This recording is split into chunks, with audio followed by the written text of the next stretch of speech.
Hi guys, in this tutorial I'm going to teach you how you can use Airtable for purchase tracking.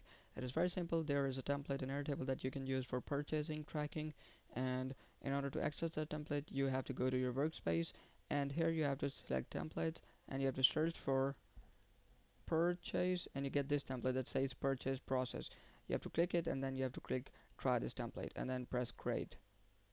Alright guys, once the template is set up, as you can see it has created different views for us. Like it has created a view for all purchase requests where we can manage all our purchase requests. Then we can manage our purchase request form.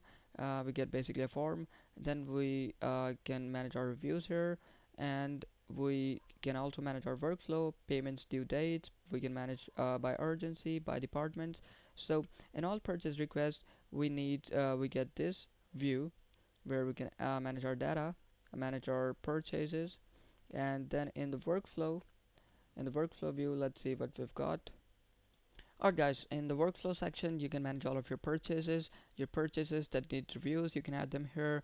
The department sign off, you can add them here.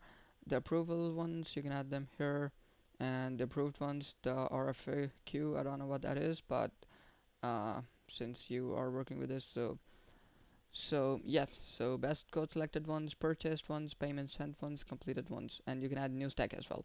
So in the workflow tab you can manage all of your purchases, tracking, and in the request form you basically get a form where you can add different fields. So this is how you manage your purchasing tracking in Airtable. I hope this tutorial was helpful. We'll see you in the next one.